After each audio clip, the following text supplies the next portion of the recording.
All right.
There we go.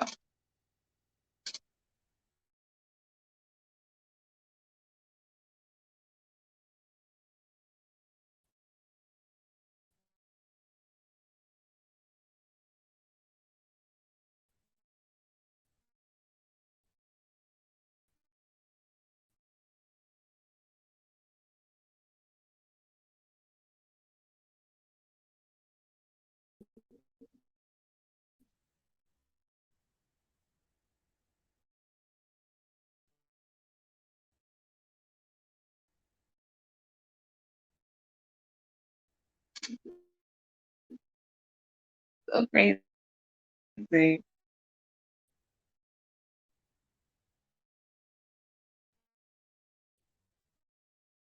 This is so.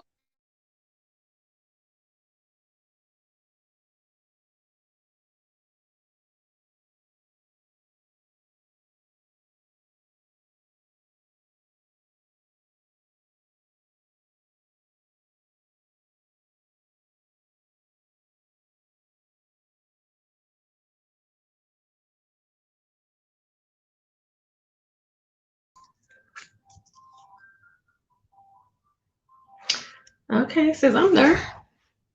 Say everybody can see and hear me. I don't know if they can though. Hello, hello. I see people can see me. Can y'all hear me?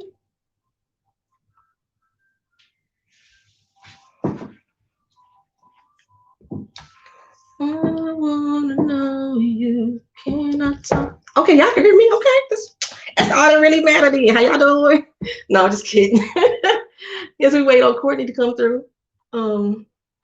But since we waiting on her, I am Poetry from Poetry's Twisted Life and TV, and Courtney's guest. So I guess we got to wait on our host to come on through, because I don't see or hear her. I actually don't even hear myself, so this is funny that y'all can hear me. So that's good, I guess. Maybe I need to turn my mic on. I actually don't even hear myself, so this is funny. Okay. Y'all can hear me, so that's good, I guess. If I turn my mic on my TV on, I can hear myself with the like a 7-second delay. Okay. If I turn my mic on my TV on. How you doing, Chef Disaster? Like a 7-second delay. No, I'm not finna run it, Miss Courtney. This is your channel, girl. I'm a guest. How you doing, Chef Disaster? Okay. Let me turn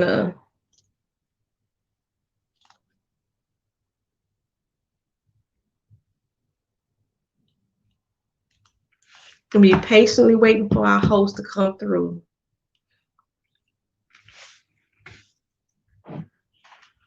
I guess I go ahead and speak to everybody that's in the room that I can see. I see we have Wisdom Kwaku Ugbo. I think I pronounced that right. Chef Disaster 3.0. Cooking with Sir Senior 00. Naima Sanders. We here. Those are all the names that I saw come through since I've been on here. How y'all doing? I can't hear myself, so I don't know if Courtney is actually speaking to me. And it looked like she done put me in charge of her whole doggone live. This is not my live stream, y'all. Wait a minute, is she there? Hold on.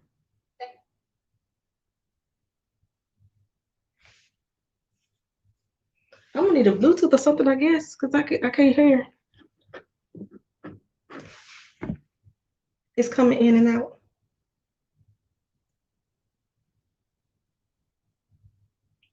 I can't hear nothing. Courtney saying it's working the way it's supposed to. I can't hear anything at all.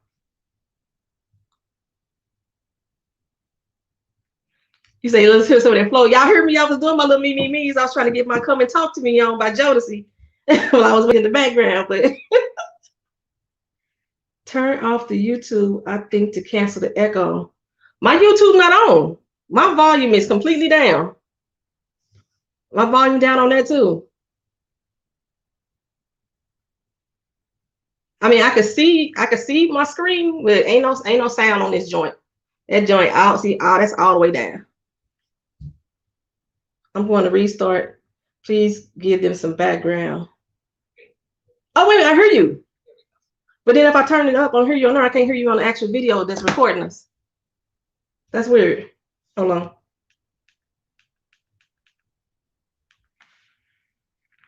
I need to grab a Bluetooth or something. See, that's why I don't use StreamYard. Hold on. I don't do this stuff like with Bluetooth and stuff like that, but I need to be able to hear what you're saying at the same time. Because if I turn my volume up,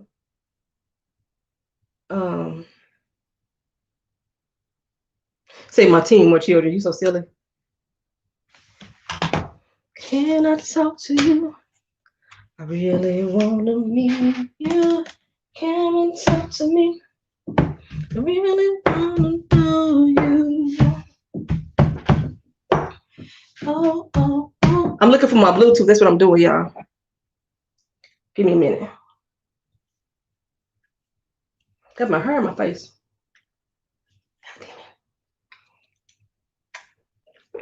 Give me 1 minute. I'm gonna go find me a Bluetooth. Y'all look at my pretty wall in the background for a few seconds, and then I should be right back.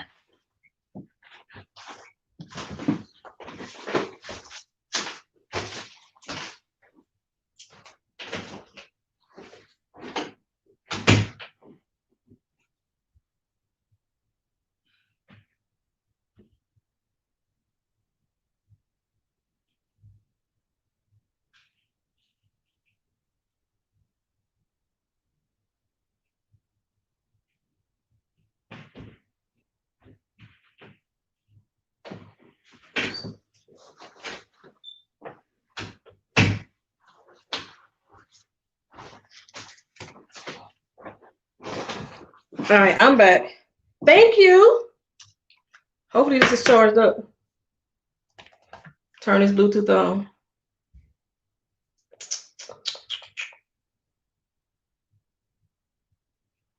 Which one is this?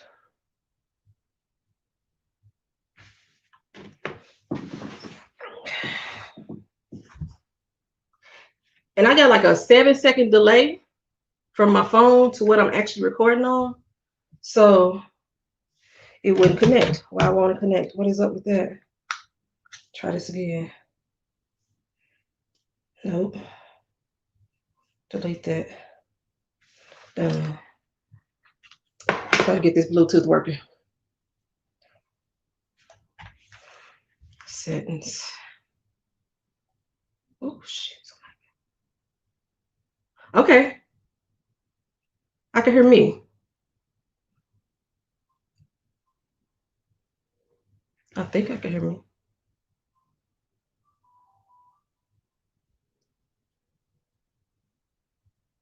Oh, I got a serious delay. Try that again.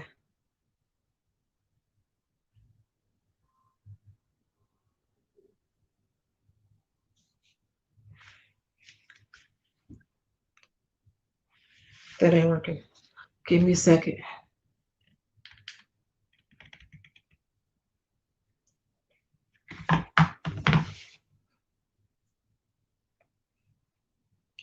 working. Okay, I got my Bluetooth in my ears, but that ain't working because I still ain't picking up anything from the chat. I'm like getting like a feedback that ain't supposed to be there. You done got me breaking a sweat and I ain't did nothing now. Hold on, Bluetooth on this phone. Bluetooth. Not my soundbar, not that one. There we go. Pair with that one. Okay. It says I'm in the show. It says y'all can hear me. Courtney, are you saying anything at all? Or it's just me on her again? And can y'all still hear me?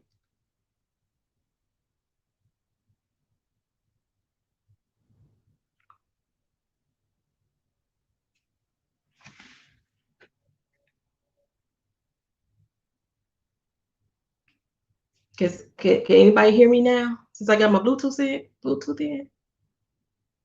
I think they cut my mic off when that happened. Oh, but you can hear me.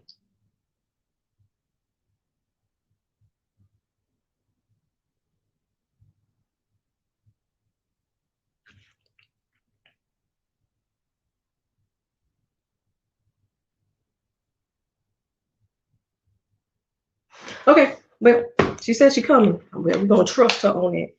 So, like I said to the few viewers, Courtney is having some technical difficulties, and her support team is underway trying to get her together. So eventually, she will join us in this chat. If she don't, we will reschedule this and try again at the second time because this is not my channel, so I'm not going to be running the channel. However, she wanted me to introduce myself. Again, my name is Poetry. I run Poetry's Twisted Life and TV channel. I do TV show reviews and talk about my life. Pretty kind of open on there. I own my own business. I own a couple businesses. One of them being a lip gloss company. See the pout, Poodle Pout. Yeah, that's me. And I just started that company like 2 months ago. And it's SIVAD Beauty. That's the name of where my damn camera? That's it. SIVAD Beauty is the name of my business. Color that I got on right now is the color that's in my hand. I'm also an author. I write erotica. This is Doing the Damn Thing. One of the books that I wrote. I am a freelance editor. I edit for other authors. And what else did I do? I'm a journalist as well for a freelance journal. Do freelance journalism on TV show reviews and critics for several newspapers. And I write under an alias name when I do such things. And I think that's everything. I think that's everything. Okay. I see you now. Oh, but I don't. If you're saying something, I still don't hear you. I think we just see her again. So that's it. Yeah, we just see you. That's it. Oh shoot, my Bluetooth just died. And then my Bluetooth just died. It's I don't even charge that sucker up. Why did that die? This one working? I think it's working.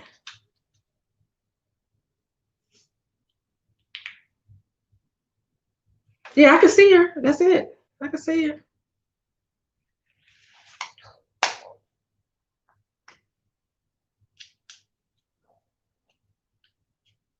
I don't think she's saying nothing though. It's just me again. I think her technical team saying that this is Sunday and they don't work on Sundays. That's what's going on. So it's back to being me again. I don't know what we're supposed to be talking about, y'all. Like for real. I know she wanted to discuss some relationship issues, but I don't know specifically what she had in mind.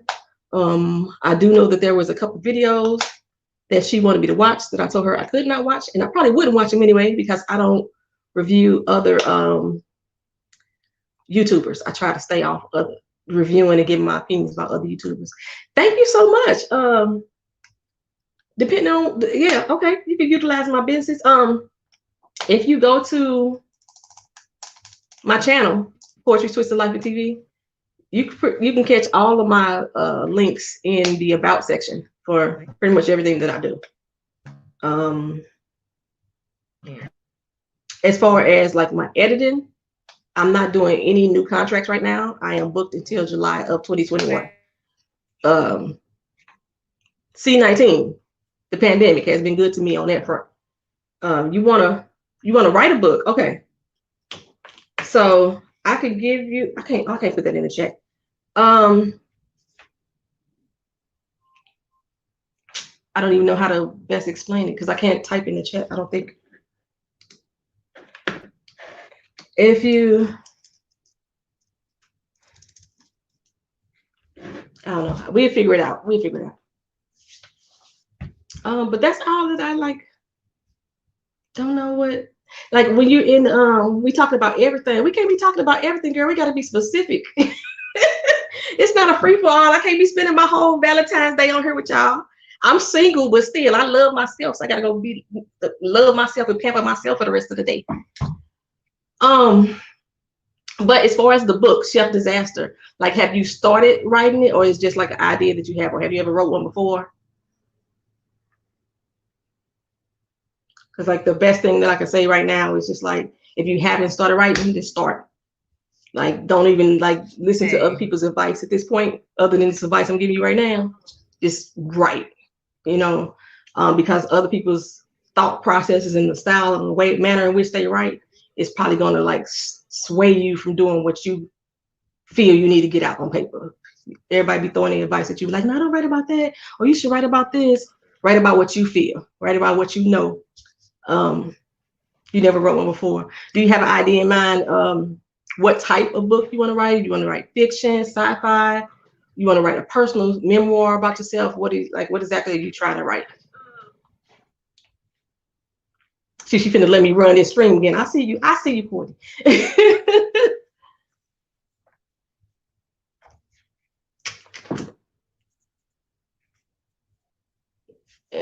Like for myself, while you answering that question, for myself, I write 5 different genres of literature.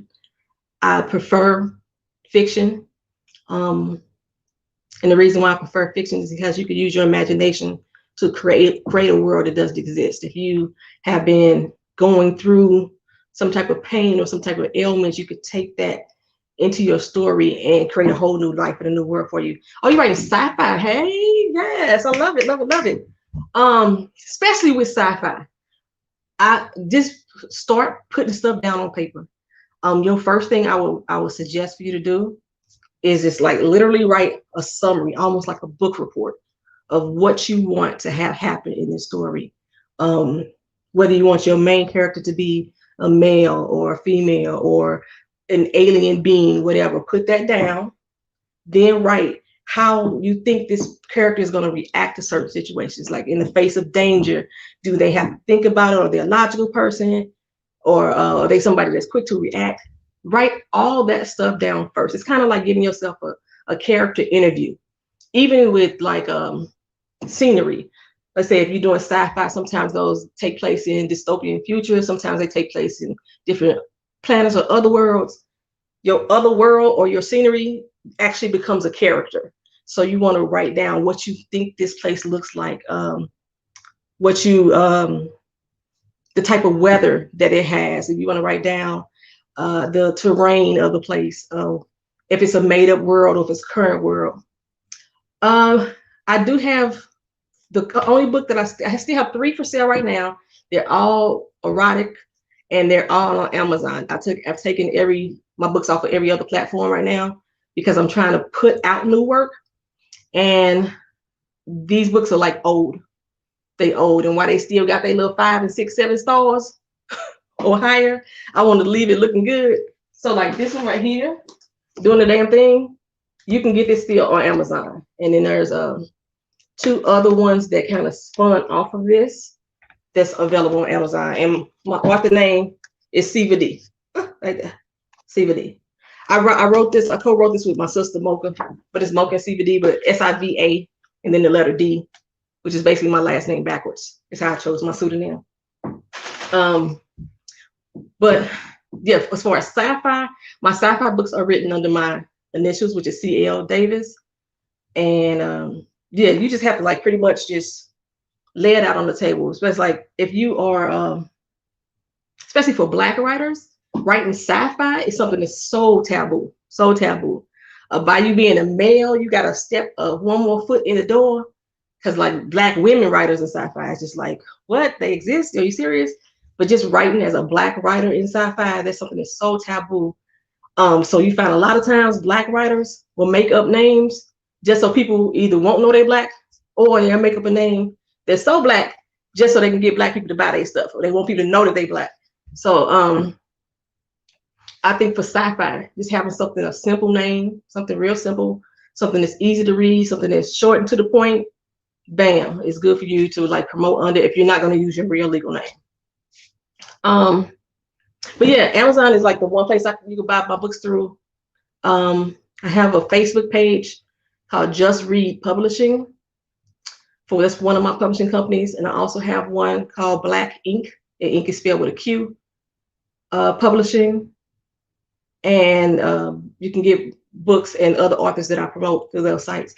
You asking why is that about about it being a stigma, or about the changing the name? Because the average person who reads sci-fi is white. Let's just be honest. Black people think it's corny for the most part. Usually people that write or read sci-fi or is into that, people think them as of nerds or think of them as geeks. So it's kind of not looked highly upon in the Black community. I know a lot of people these days are out here trying to promote it, try to push it more. It's a stigma, yeah. So if you want to try to get your book sold, unfortunately, you got to play the role. You have to become a character as well when you're promoting this book. If you're looking for sales, if you write just from the heart and you just don't care who buy it, when they buy it, you ain't trying to like make fame off of it, then, you know, promote to who you feel is going to purchase your books. But like, if you think about as a writer or as a reader, who actually buys sci-fi books, it's not us for the main part. It's not us. But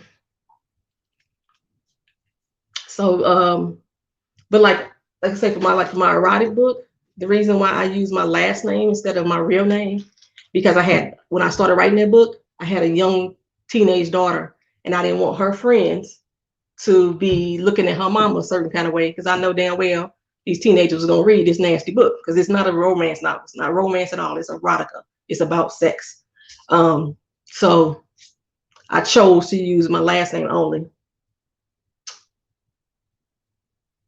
Say it's type edgy, but it's us to grass. Yeah, that's true. I agree with that. Then let's see. I mean, since Courtney done let me hear running her dog on stream. Anybody got any other questions that they may want to ask, just based off of anything that I do? Like I said, my biggest thing right now is really my YouTube channel. That's my biggest thing right now. Like I said, I review TV shows. I try to stay away from a lot of the reality shows, even though I still enjoy watching them. Let's see here. And my channel is still technically a small channel. I have maybe like 3,000 subscribers. XDMC, how you doing? Welcome to the chat. You say you love sci-fi, and Octavia Butler, she's one of your favorite sci-fi authors. Which one of her books is probably your most favorite book? I like sci-fi. I prefer sci-fi more in movies than I do in books, but I will read it in books. And unfortunately for me, I did not like or enjoy Octavia Butler's writing style. However, I do like the concepts and the ideas that she comes up with. Do you want your books to go to Hollywood? One of the current books that I'm writing, I do want to go to Hollywood. I've already started pitching it to producers. You say we tag teaming. How we tag teaming, girl, and you ain't on her? How is that? But yeah, I have one book that for certain I want to go to Hollywood. I had started joking around with the actor Laz Alonso back when, y'all may remember the white cowboy. I can't think of his name. The one to be on the Voice, the tall, goofy white dude. He had got like the most handsome man on People or something like that. And Laz Alonso came out, was like, you know, I want to get my why I never got mine. I wanted to be, you know, the world's most sexiest man or something like that. And I was joking back with him. I was like, hey, I based one of my characters off of you. And in my book, he is winning this award. And then from that conversation, he kind of like jumped in and was like, I can take this off now since you ain't know her. He kind of like jumped in and was like, well, I want to see what your book about. And so from there, we just like start talking about it. This one is a psycho thriller. So I would love to bring this psycho thriller to big screen. I think no matter, I'll focus on the chat and you run the panel. No, I'm not going to run this panel. This is not my channel. We talked about this already. Remember, I had this discussion with you about me doing collabs, and then all of a sudden I take over somebody's stream. That's not what we're going to do here. Yeah, Blake Show, that guy. Do you like sci-fi, horror, drama, or action? As far as movies, all of them. I am a movie buff. I have probably over 2,000 DVDs that I own. I can't even tell you how many VCR tapes that I still have. No, I love movies, and the only movies that I probably don't get into the most is historical. No, that's not true. I don't like historical books. I love historical movies. Oh, I can't even say what movies I don't get. Okay, I'm not a big fan of documentaries. That's what I'm not a big fan of. Do you like the Terminator? I do like the Terminator. Every last one of them. I can find my flaws in them, but I love the Terminator. Mind of My Mind was good. You're right, she has a particular writing style. I also like Isaac Asimov, my favorite writers of all time. I love August Wilson. I love Walter Mosley. I love both of them. I love their writing styles. Do I have a favorite movie? OMG. Whoa, that's hard to say. One of my most favorite movies is actually an all-white movie, all-white cast. And it is it's a movie called Holidays. Not The Holiday with Queen Latifah, which I love that movie too, but just Holiday. It has so much poetry written into the lines of that script that I love that movie. I could play that over and over again. How often do I change my mind in the process of writing my books? Every single doggone day. Every single day. One, because I'm an editor as well. So after I write and I start the editing process, which is one thing that we are not supposed to do, I can go back, change my drafts so many doggone times. I started writing the stories in this book here in 2008. I didn't publish this in 2017. That's how like hard I am on my own self as far as getting out my work. But my newest book that I'm going to release, I wrote that in like less than a year. The one that I want to take to a movie, I wrote that in a month. And so far, a lot of the stuff that I've written in that book has not changed. Maybe scenery has changed a little bit. That's about it. But I can sit down one day and start looking at this book, and I will totally love it. I'll put it to the side and I'll come back to it, and then I hate everything about it. I'm in another room real quick. If I can run to my other room real quick, I'm gonna leave y'all here again looking at my pretty wall, and I'll be right back.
Right. I'm on my way back down. Okay, my bad. I know that was rude as hell. But I had to leave for a second. Sis, did you see and read The Human Stain or Revolutionary Road? I did not.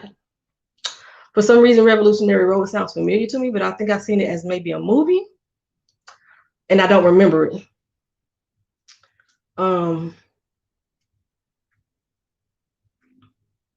It's hard to stay focused on a project with everyday life going on. What's your drive that got you through your first book? I ask because it happens to me a lot. And Guy Nollywood Jr. asks, do your sci-fi books and your idea sci-fi movie deals with all Black characters or cast? Okay, so first question, what drives me to write? Anger. I call myself a mood writer. I usually write the best when I'm mad, when I'm upset, when I'm having a moment of grief. I am diagnosed bipolar, PTSD, anxiety, mood swings, all of that stuff. I actually get a physical check for my mental stability, and I realize I write the best when I'm in having an episode. So as far as staying focused, for me, it's hard to do, and it has nothing necessarily to do with life itself, because I've been off work for 2 months. I broke my foot. I've been off work for 2 months, and I have not had the desire to write at all. But I realized that these past 2 months that I've been off, I've been damn near happy. I've been almost completely happy. You know what I'm saying? Just like in a good fucking mood. And I really don't write well when I'm in a good mood. Because I write from a point of a mood change or a mood swing.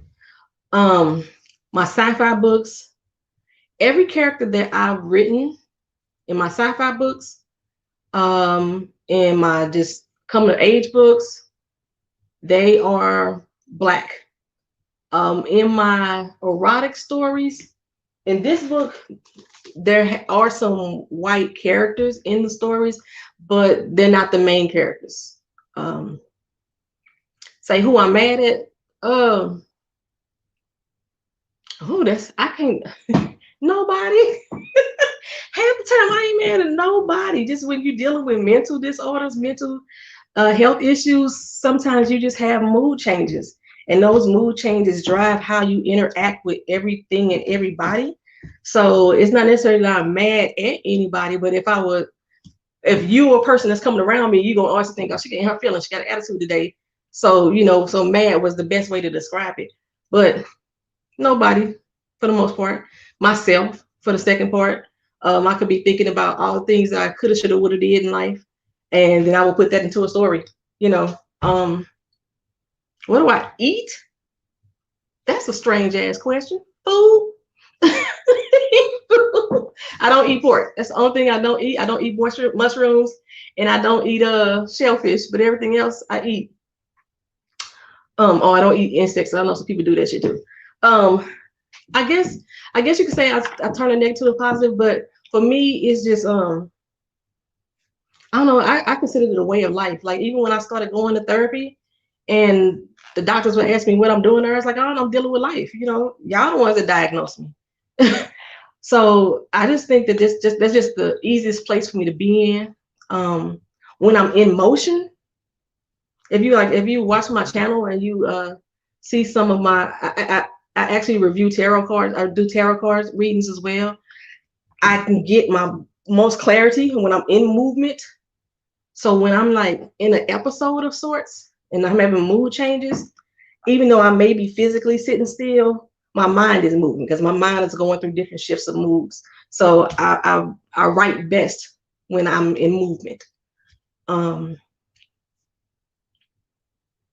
so you said you had health issues on the beginning of health.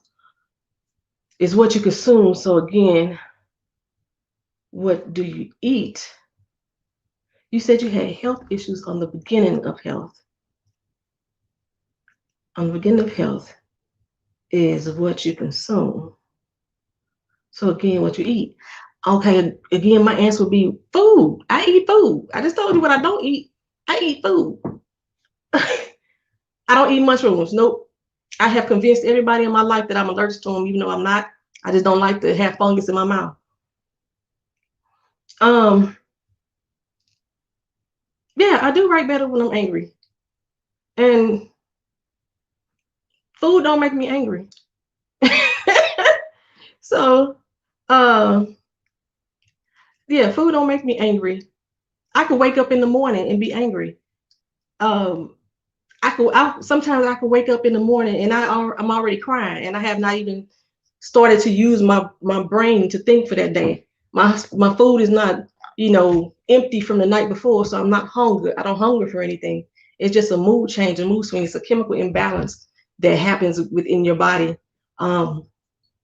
So yeah, food don't make me happy. Food don't make me sad. I like food because it tastes good. And no, ma'am, Pam, I'm not eating no mushroom stir fry. I'm not putting no mushrooms. I'm not eating no fungus and putting it in my mouth. That's just it. But no, I that's when I'm most focused. Chef Disaster had asked, how do I stay focused? And that's usually when I'm the most focused, when I'm having a mood change. What's the purpose of Valentine? And do I meditate to get inspiration to write my book? Do I eat cheese? I'm gonna address snuggles first, because this is gonna be my last time saying it, because I don't like to repeat myself. Y'all never met me before. I'm gonna let you know that right now. I don't like to repeat myself.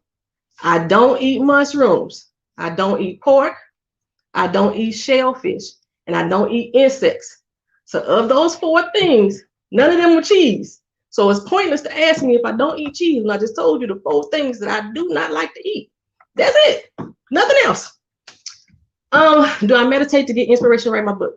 No, I do not I do not meditate to get inspiration. I do meditate though, but not for inspiration for the book. My books sometimes are based off of dreams. I'm one of the people that think that sometimes my dreams are a parallel existence or a parallel life. So I write off of that. Sometimes I can see a dream, have it in my head, the credits will roll, or I'll see the cover page with the character list and the chapter list, everything in my head. It's if y'all have y'all seen the movie Queen's Gambit? One of the young lady in the movie, when she's like thinking about how to play chess, she could visualize it on the ceiling. That kind of like happens for me at sometimes. I just visualize what I want to have happen, but it doesn't take me to like meditate to calm myself or to center myself for that. Like I said, but I do meditate, and that's just how I talk to my higher power, because I don't necessarily pray. You about to get some motivation to write a paragraph tonight? Nah, I'm not upset at all. Trust me, I'm not upset. So now I probably won't get no motivation. What seems like upset is let me pause for a second. I'm 47 years old, y'all. I'm set in my ways. I have became the honorary older lady that my auntie used to be. So I just don't have a lot of patience I don't have a lot of patience that I want to give. I could give it. I just don't want to. It's like, why? I'm not speaking to a classroom full of kindergartners. You know what I'm saying? We all adults. And if I've said something once with clarity, it's pointless for me to keep repeating it to you over and over again. I feel like if you really wanted to know, you would have listened the first time. I can understand if you need some further clarity on what I said, maybe like understanding why I don't like mushrooms or why I don't eat pork or something like that. But to continuously ask me stuff that I basically already answered and you just asking in a different way, I don't have patience for it. It's not that I'm upset. So no, that's just me. She say, hey girl, hey T-Dub. What's up, girl? That's my sister right there, TW23. Her to support me. I appreciate it. So yeah, I'm just not that type person. As you see, T-Dub, I'm running this chat because Miss Omega Courtney can't come on screen. So, but I'm not gonna be on her too long for real though. But that's just how I am. So it's like no shade to anybody. But and y'all don't know me, so I just had to like, I guess, like put it out on the table. I told Omega Courtney when we met, we talked briefly, FaceTime briefly for a minute, but we talked briefly and I told her I'm not a censored person. I'm pretty much open about anything. But me personally, I'm too grown to be repeating to myself to adults that I've already made that statement before. So that's it right there. But any other questions that you may have? I think I've got everything. Say cheese is a unique food. Snuggle said cheese is a unique food. There's some types of mold or made with mold or fungus.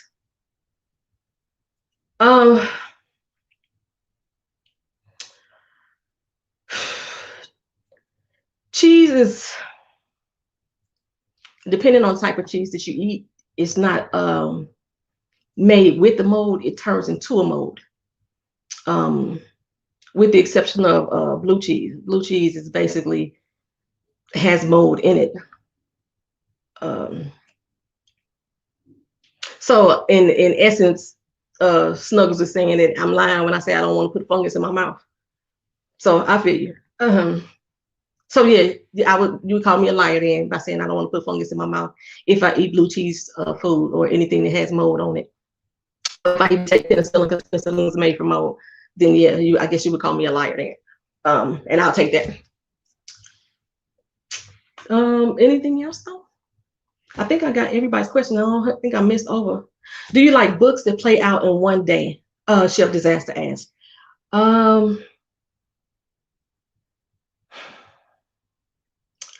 I don't think I've ever read a book that played out in one day that I can remember. I know I enjoy movies that play out in one day, so possibly. It's possibly, but I can't remember a book that played out in one day. Back up on the chat again, Snuggles asked, what's the purpose of Valentine? For myself, I love celebrating holidays. I don't care if they're made up. I make up my own as well. My birthday is a holiday to me. I make up days for my cat. I make up days for my dog. I just enjoy a holiday. I just enjoy spending time with my family, doing stupid stuff like, making up random meals, designing different little cards just to say I love you or I thought about you today. I'm that person. I love a holiday. So yeah, I love Valentine's Day. And today I'm gonna pamper myself because as Miss Omega also said as well, we normally ain't on lives on Sundays. Oh yeah, I understood. Now you understand why I asked the question about cheese. Yeah, I understand. Ambar, go ahead, ask away whatever you want to ask. Why are you running? Sophie and Ahmed Zaid asked me why am I running? Why am I running from what? I didn't know I was running from something. I should read the book called the Quran. You mean the book for the Muslim religion, Quran? I should read that. I've read it. I read the Book of Latter-day Saints. I've read the Bible. I've read a lot of books of different religions. But I'm not sure what's all the help. Am I missing something, or is that a troll y'all got? You asked please help. Then Sophie Ann said help, and then Rainer said help. Helping y'all with what? What's your thoughts on the Matrix trilogy movies? Ooh, on the Matrix trilogy movie.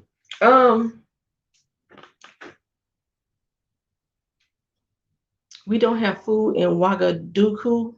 Send food. Have you ever read Satanic Verses? No, I never read Satanic Verses at all. Are you celebrating the holiday tomorrow? I don't know what holiday there is tomorrow. Oh, President's Day? I'm off work. I sure am. I would enjoy it. Well, I'm off work anyway because I broke my foot. But if I wasn't, I still would be off work. Yep. And my celebration of that would be to lay up and not do a damn thing. That would be my celebration of it. The Matrix movies. I enjoyed all the Matrix movies until the last one. I missed one of Chef just asked questions. I'll go back to it. I enjoy all of the Matrix movies except for the last one. It was something like they were, it's like they were trying too hard to make Neo the chosen one, that the storyline got lost, because I thought the most powerful person in the whole series was the Oracle, truth be told. But yeah, and the fact that the one had to keep going to the Oracle for assistance, like, kind of threw me off. But other than that, just as a movie for entertainment, Hollywood purposes, yeah, it's cool. You said you were single. How long has it been? Is that the question I missed? Let's see. What year is this? 2021. Carry the 1, divide by 3. It's a track. I don't know. Okay, technically speaking, I have not been in a relationship for 4 years. If I want to use the term single as not being in a committed relationship, 2004. That's how long it's been. Because the last person I was with, yeah, we was off and on. We was with each other. We wasn't with each other. We was screwing. We wasn't screwing. Then we got together supposedly in a committed type of thing, and then he got married during the middle of that commitment to somebody else. So my committed relationship, the last time I was in one, a serious one, was 2004. Last time I stopped dealing with that fool that I was with, yeah, that was 4 years ago. Let's see.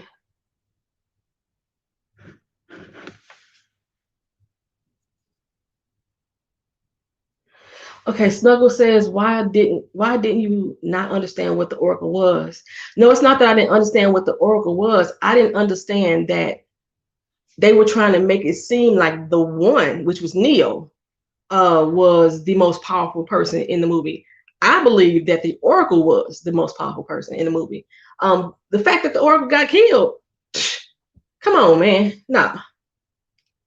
Yeah, the Oracle was there was no way in the world that the Oracle should have been able to get killed. First of all, you all seeing, all fucking knowing. You shouldn't have been that way. Yeah, he got married. No, it wasn't kill Bonnie. That's funny. But yeah, the fact that the Oracle got taken out by the Smiths, no, man, there's no way.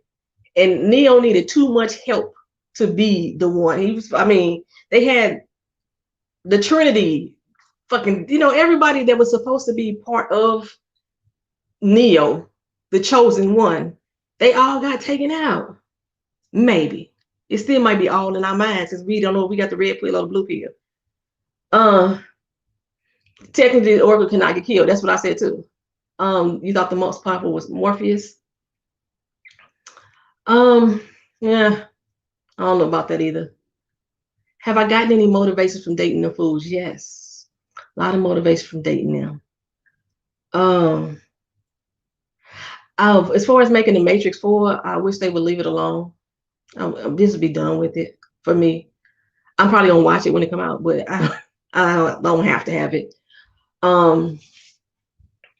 Yeah, but Snuggles, yeah, the Oracle should not have been one to be killed, and that may be what they'll do in 4. But the fact that the focus was so much on Neo,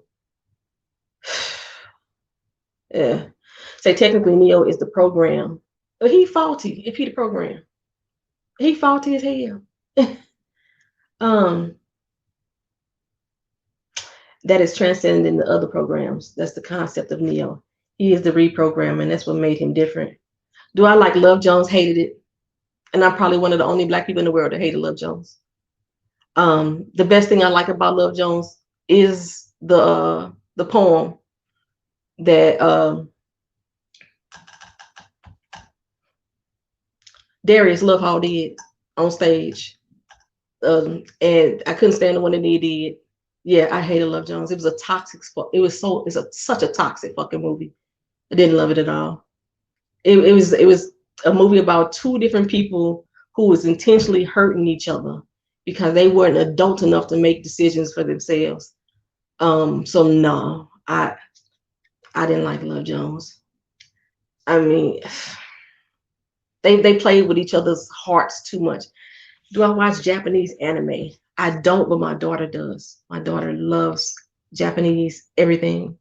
Um, she's a cosplayer. She's a gamer.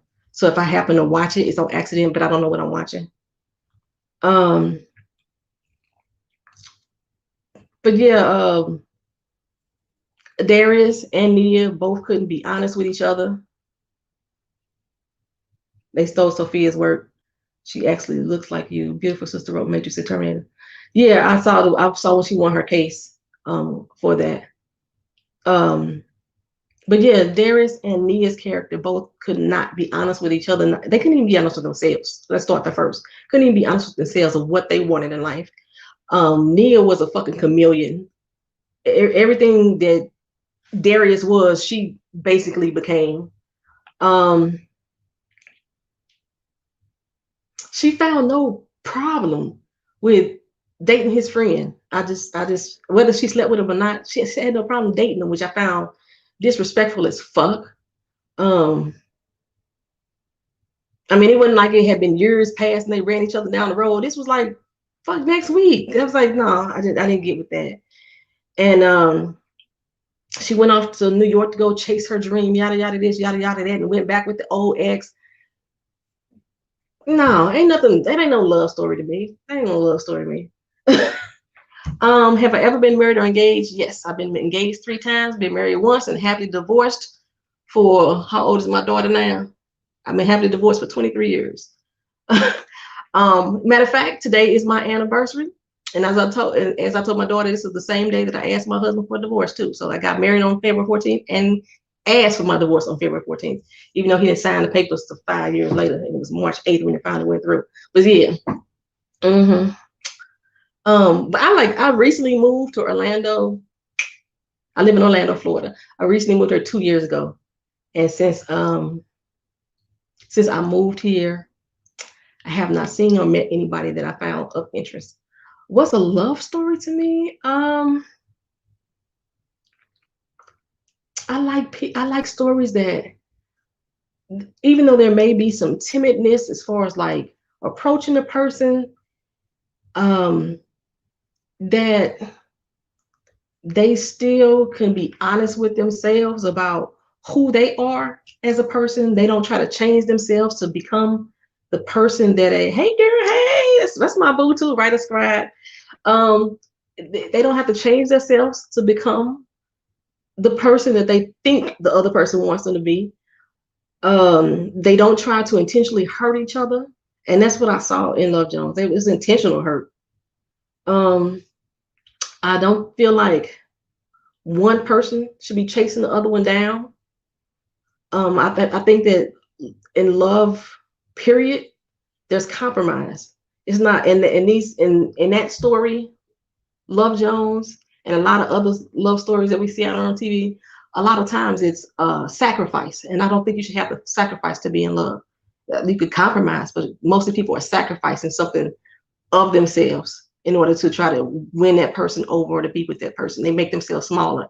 I don't find that to be a love story to me. That's toxic. That's a toxic relationship story to me. I like a friends to love. I do friends to lovers. Yeah, I like a good friends to lover romance. See, that's what I said too. It's toxic. You like you're the second person in life other than myself that I've heard say they do not like Love Jones and they actually see it as a toxic movie. That's why I will not watch Malcolm and Marie. I've heard too much about it. About them, this argument through the whole doggone film. A lot of people saying that Zendaya was bipolar or whatever. It don't matter to me. And people was like, yeah, you get to see how people really work through their issues and work through their problems. I'm one of the people that at this stage in life feel I shouldn't have to work that fucking hard. You shouldn't have to work that god doggone hard. There should be some type of peace of mind. And based off of what I've heard about the movie, they had no peace of mind. What Black movies do I like? Oh my God, that list would be so doggone long. I mean, I like a lot of movies, but I don't see a lot of them of the ones that's considered love stories. I don't see a lot of them to be love stories.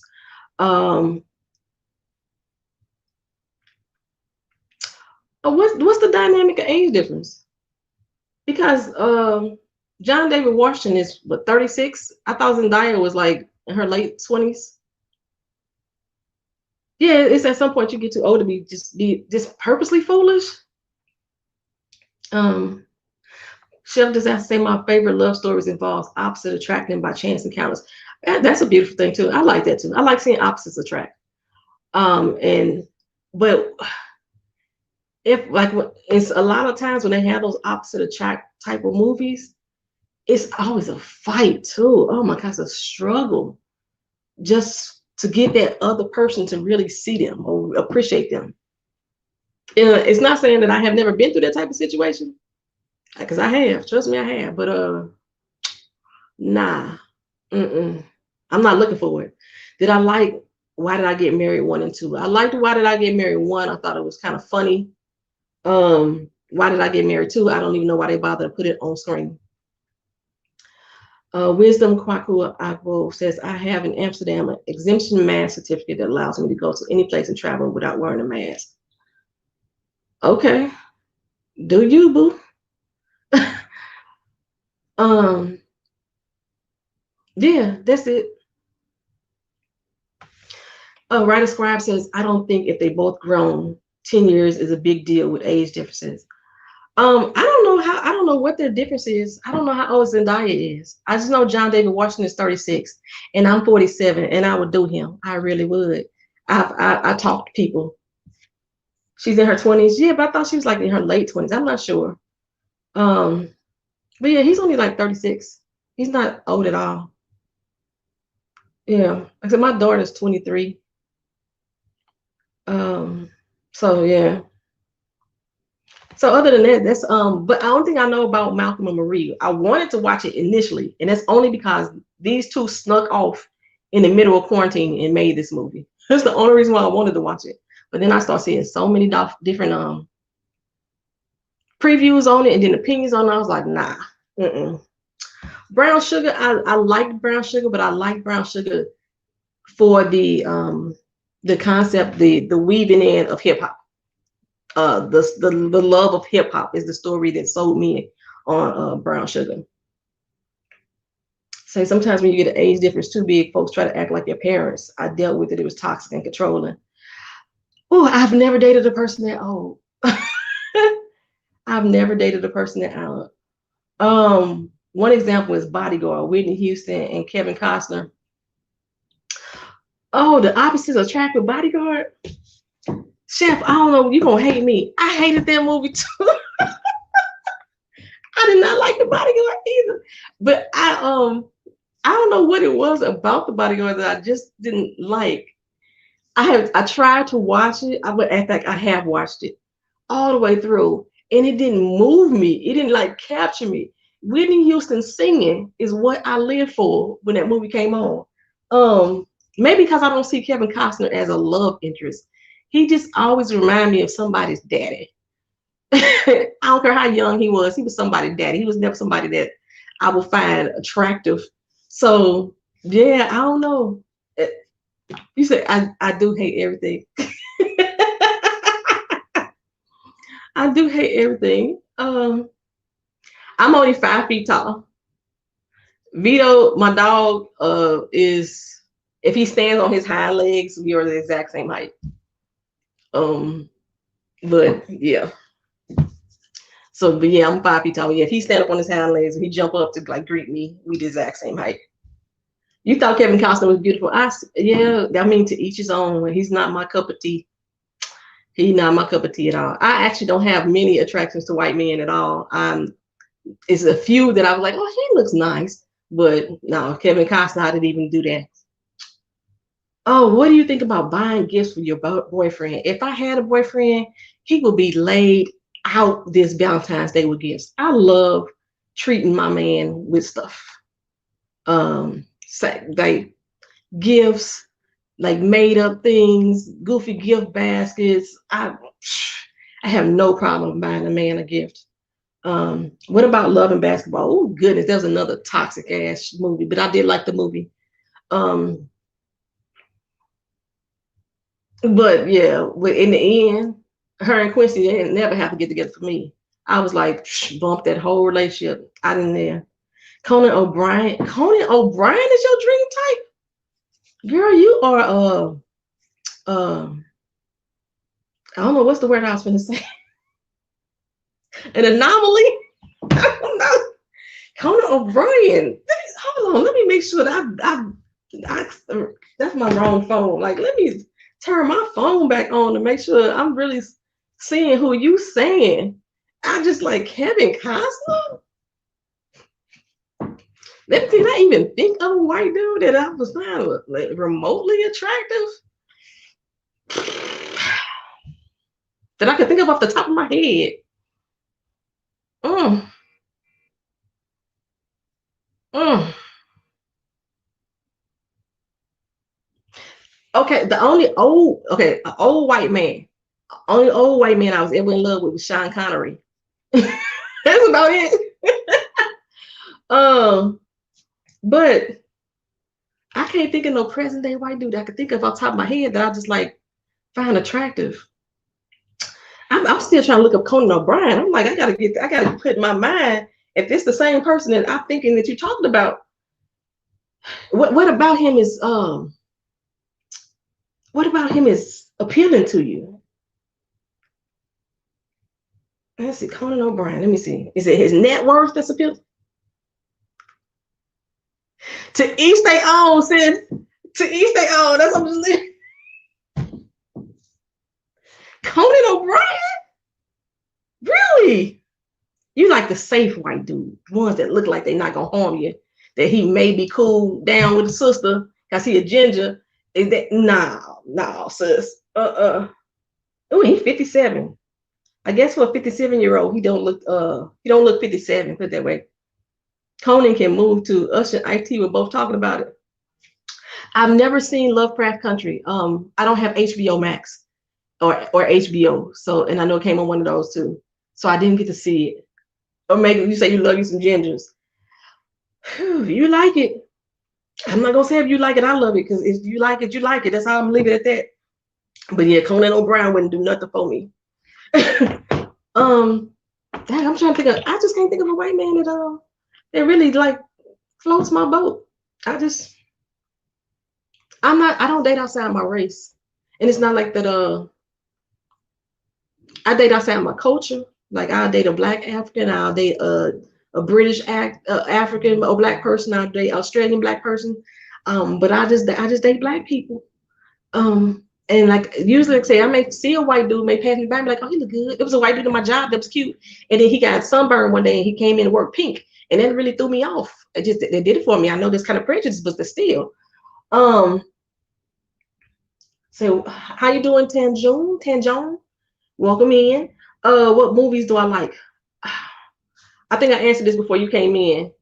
I think I pretty much like everything. The only thing I don't really watch is documentaries, but I pretty much watch everything as far as movies is concerned.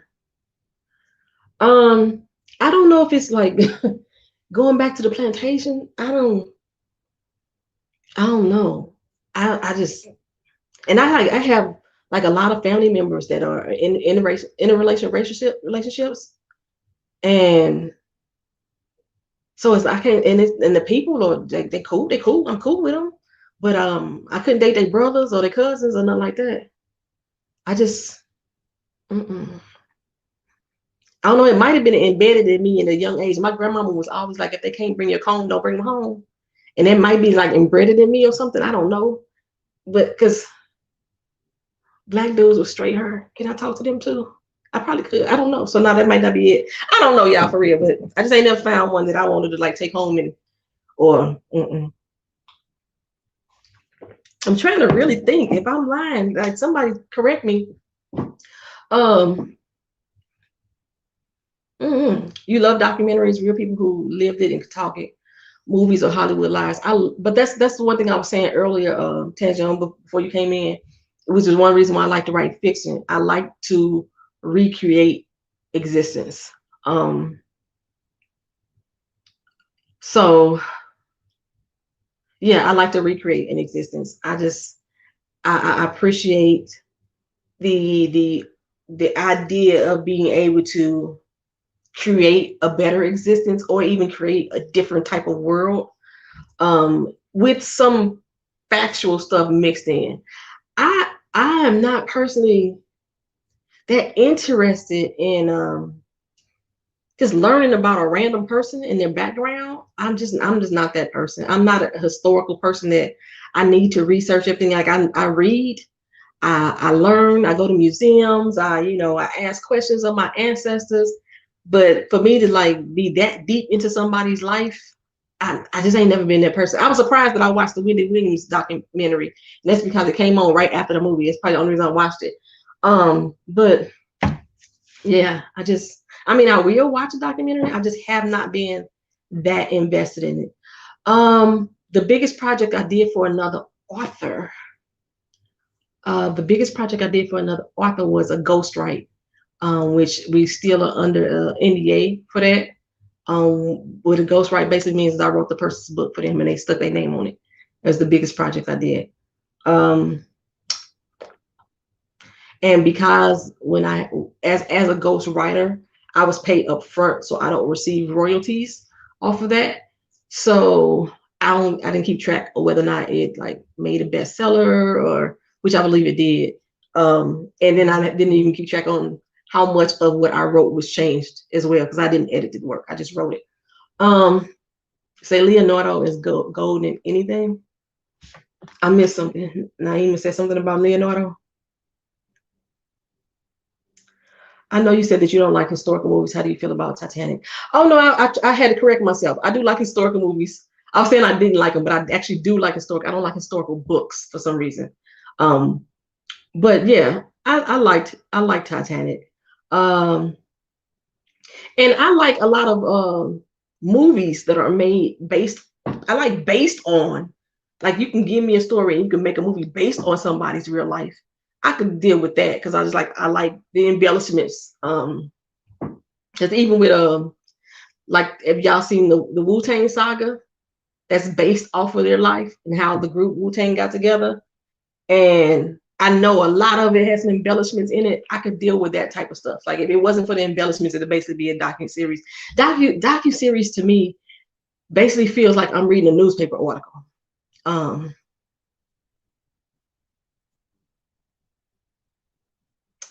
Ever since Donald Trump became the president, motherfucker was never a president, but okay. And I stopped liking a whole bunch of white actors and actresses because of their true racism towards Black people.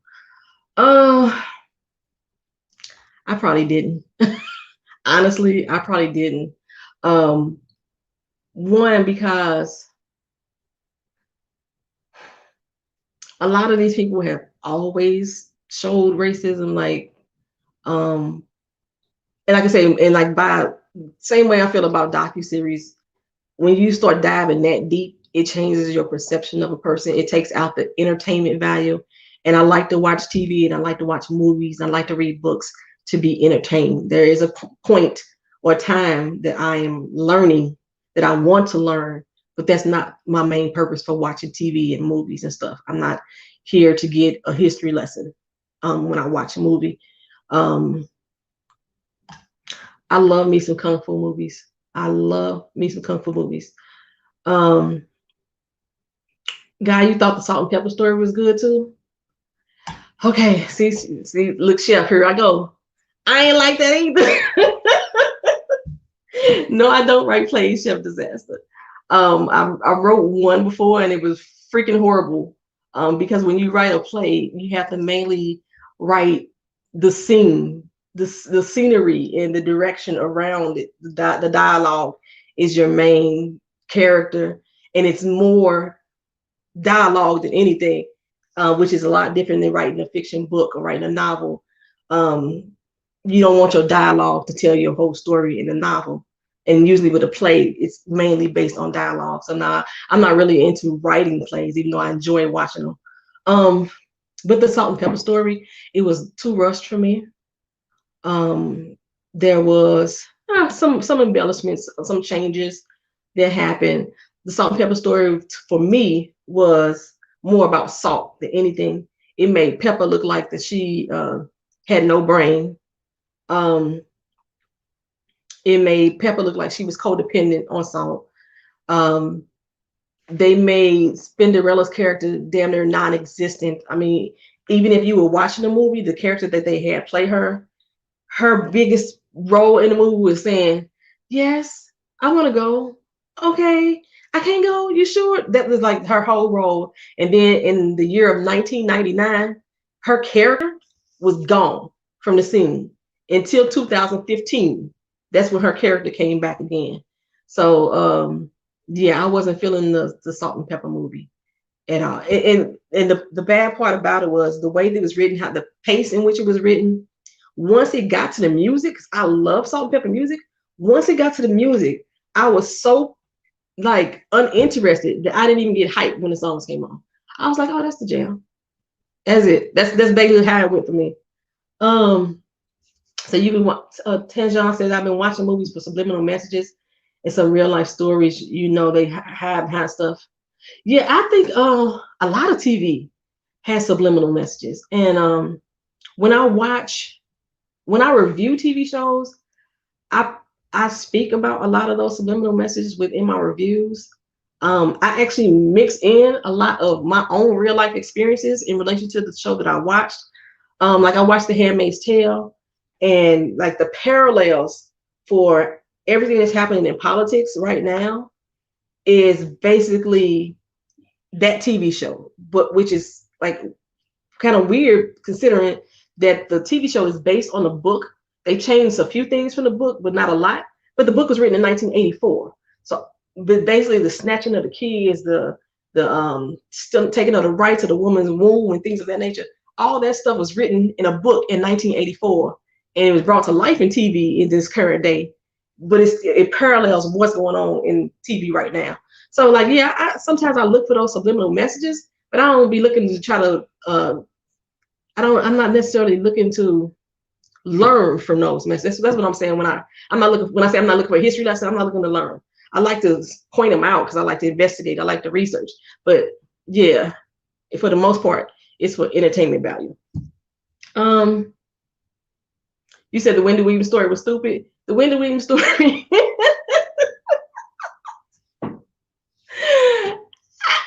I actually kind of enjoyed it.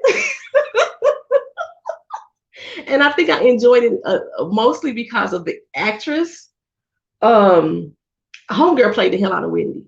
And like me being my age, I remember when Wendy was on the radio and they basically hit on the nail how Wendy Williams was on the radio and the way that their character delivered her. I thought that she provided a lot of falsehood when it came to Kevin. Kevin was one of those dudes that was like Suge Knight back on the streets in New York.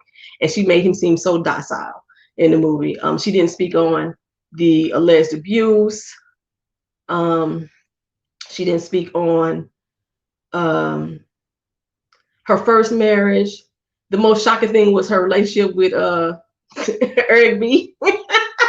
So I don't know. I just thought it was good entertainment, though. I thought it was good entertainment.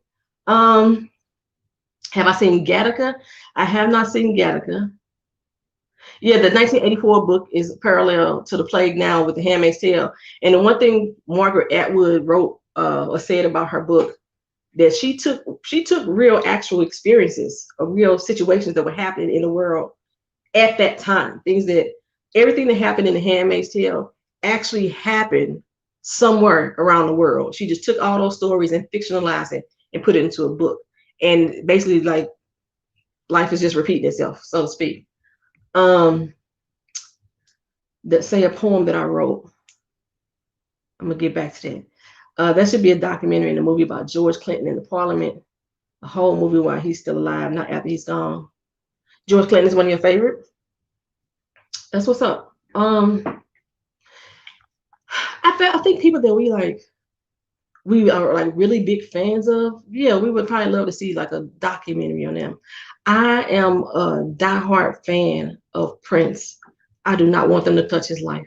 I don't want to taint his memory at all and one iota about him. I just let it be as it be. When they made the Tupac movie, who is one of my other favorite people, I was so pissed off about that movie. I was so pissed off about the inaccuracies that was in that movie. So yeah. Okay, so since this is Valentine's Day. You know, love is a fucked up thing, you know, because over time it hardens your heart and it eats your soul. It makes you do all kinds of wild and crazy shit, especially when the one you thought loved you calls it quits. I mean, who does he think he is? Who the fuck does he think I am? Does he think he could use and abuse my love and expect me to understand? See, I disregarded those late night phone calls. He told me it was just his boys. And he said that no other woman could ever steal my joy. Sometimes he wouldn't even make it home, you see. He said he was working overtime to support our family. But then one day, things just didn't work out. He exited the door for his love, I screamed out. So I went to his job to talk to him, right? We got into this little argument. He kind of pushed me aside. So I took out my knife and I stuck it in his side. And see, then I got served with this thing called a restraint. It was telling me what I could do around him, better yet, what I can't. But see, love has no boundaries, so I overstepped mine, and I went to go find my man just one more time. And now I'm in front of this judge. Hear ye, the court's now in session. And there's a priest in the corner trying to send me his blessings. The judge says, Miss, why did you vandalize his car? See, I wanted him to feel how I was when he left the scars on my heart.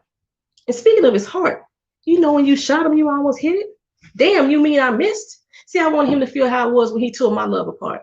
In my defense, Your Honor, I like to say love makes you do some wild and crazy shit, especially when the one you thought loved you calls it quits. It's crazy love. There you go. There's your poem, Chef That Disaster. So, yeah, that's the poem I wrote. Let's see. Let me go back, see if I missed anything else, because I'm about to end this stream with y'all soon, because Miss Omega Courtney didn't come back on her. But yeah, that's a poem that I wrote. Thank you.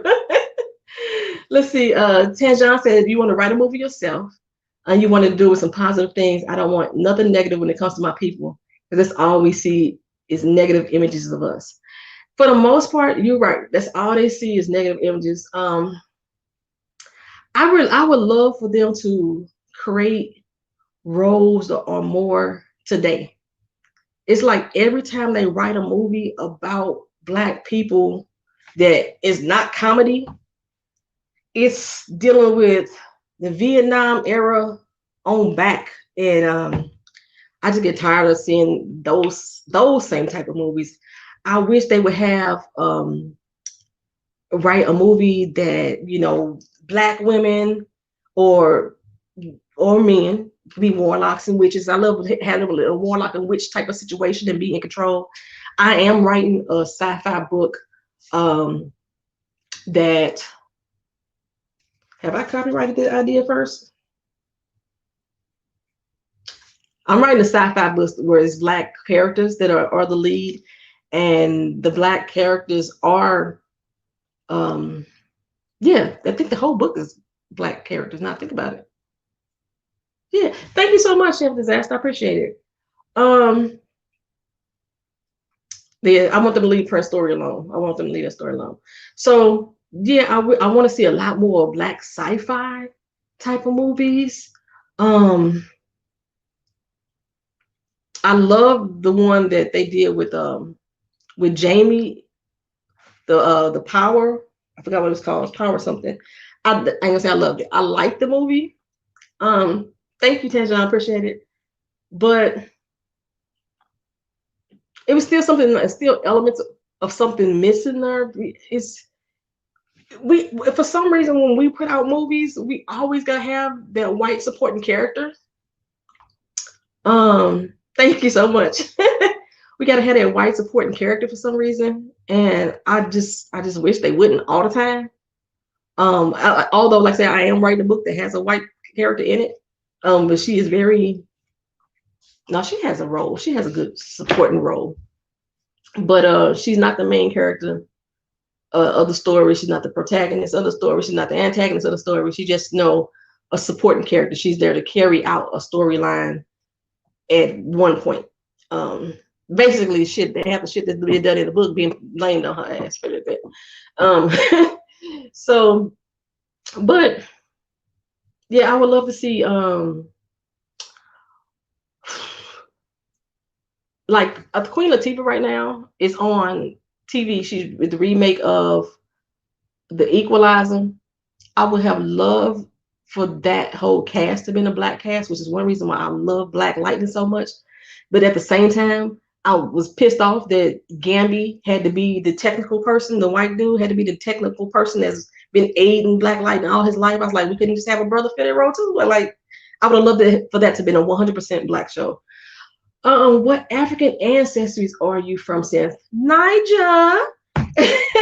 Majority of my African ancestry is from Nigeria. Yes, I have done the test. Matter of fact, I got a video on my channel that says it as well. I am 87% Black, according to, well, I'm 87% of African ancestry, according to Ancestry DNA. I am 2% indigenous to the Americas, being Native American, 2% of that. And then the other 10 or 11% was like, what's the area? The area that they stole from Africa, now they're saying it's part of Asia. You know, where the Pakistan and all the area, a lot of it come from there. Like the 11%, I think it was like 2% from there.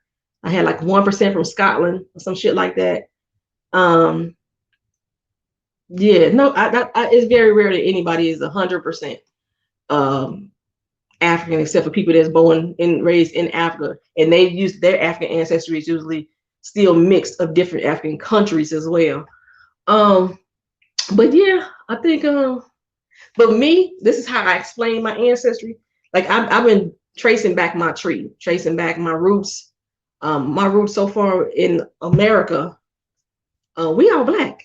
Like there has been no infiltration of Scottish ancestry or Irish ancestry or whatever else that they said. That's all I see is us as Black people on both sides of my tree, on all branches, stretching all the way back to the 1700s. That's how far I've been able to trace back my family tree.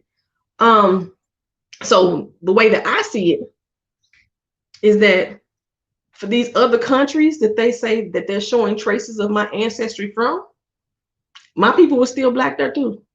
I'm like, I don't. They try to make it seem like Black people only existed in Africa.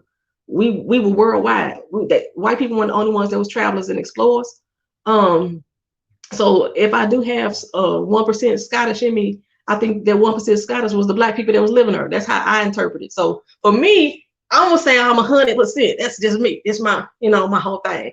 But according to my breakdown, they only give us like the geographic areas, and being that Black people have the most dominant gene, and that's science. That's facts. That's that on that. That's period. We have the most dominant gene. And I've already traced my history back over 400 centuries. I don't see how the European gene would have lasted this long in my DNA. They may be able to detect the genetic area, the geographic area. But for me, I'm saying it's the Black people that came from those areas. That's what I'm saying. I can be wrong. Until they prove me otherwise, that's what I'm gonna hold on to. But yeah. He said, I ain't from Africa, I'm from Crenshaw Mafia. I love that movie. I ain't from Africa, I'm from Crenshaw Mafia. Yeah, you would like to say I would love to see a lot of Black sci-fi movies too, but I want it to be owned and ran by Black people. Only like I believe Spike Lee was trying to tell us that we need to have more of him.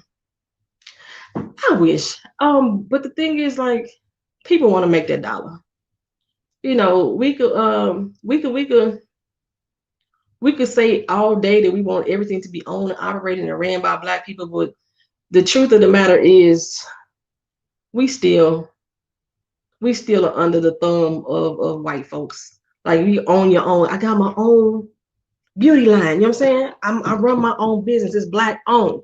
But where my products coming from is the organic, the coconut oil I'm putting in my products, is that coming from a person who farmed from their own tree that was on their own land that they owned as a Black person?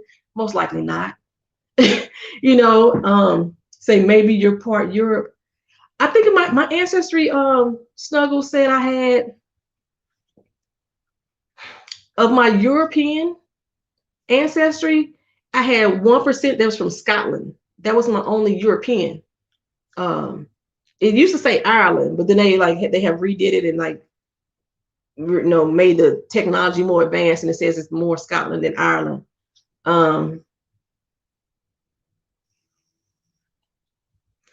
when it's light, it's right in your people's eyesight. I have no idea what you mean by that. Break that down for me. That's what I need clarity. I don't know what you mean by that statement. If it's light, it's right in your people's eyesight. I don't know what you mean by that.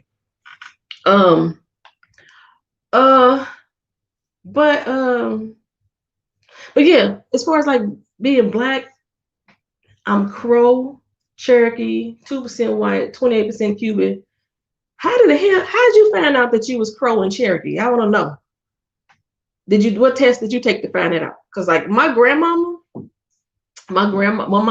was convinced, not my grandmama, my mother was convinced her great grandmother was 100% native, indigenous to Americas. What I found is that my grandmother was of an African tribe that was being hidden by a native tribe. So when they did the Census Bureau on her, they documented her as part of a native tribe. But where she originated from was Africa. So but how did you find out? Because I'm trying to figure out how to like break down my little 2% native. Because if you got that much native in you, the government owe you money. The government owe you money. Because the way that the United States government say, if you got at least 2% and you can verify you 2% and you can get certified by the tribe, they owe you money, baby. So how do they know the technology is advanced in DNA testing? We just have to take their word for it. I took my test like 3, 4, 5 years ago. And since I've taken the test, they have updated my ancestry profile, my percentages, pretty much every year, at least.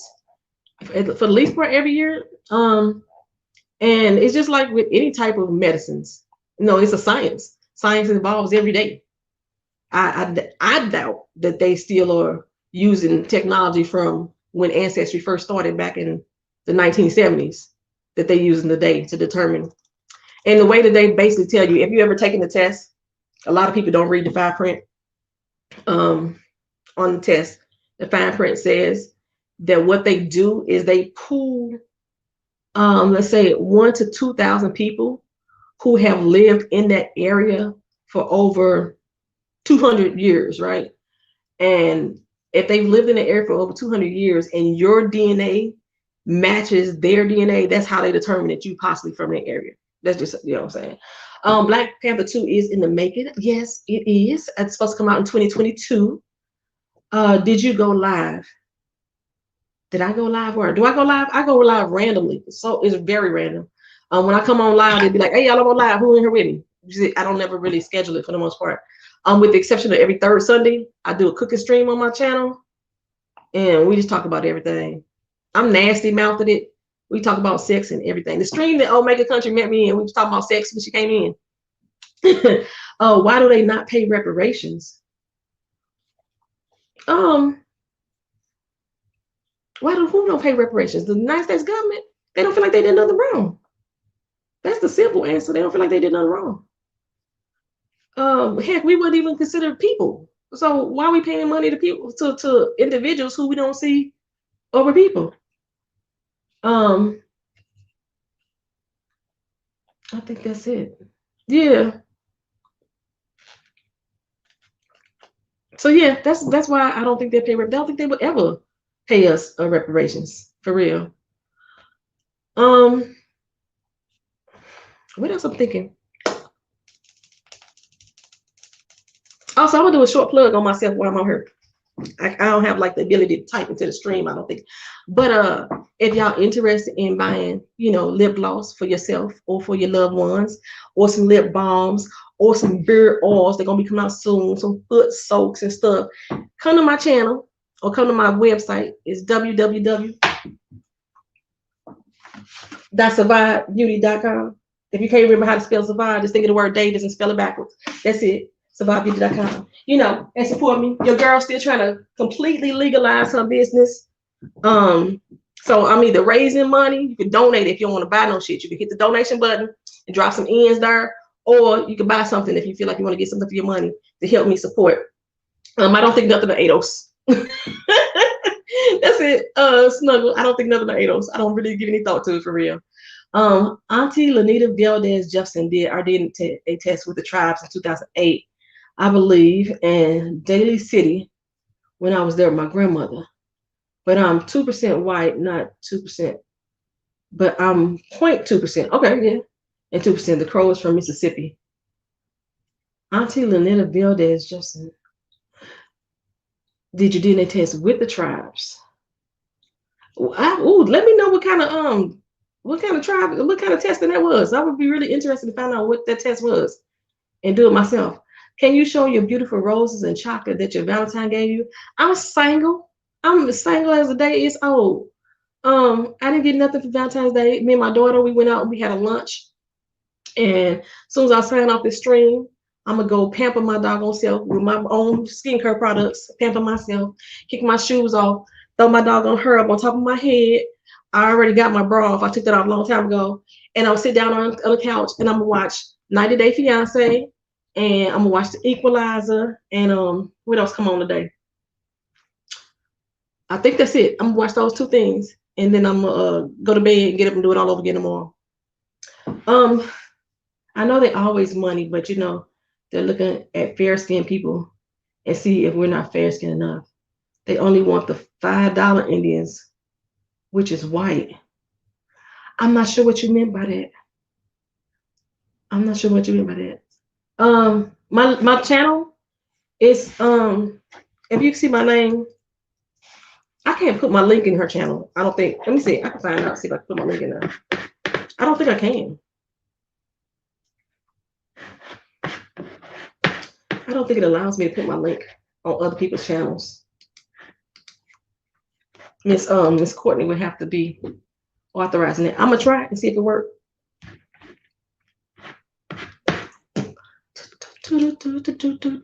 So I can't see y'all chats right now because I'm trying to figure out if I can put my link in this chat. We gonna see how it work. Copy. Go back to the chat. Go back here and paste. Well, didn't it hit the enter button? Take this off of there and hit that.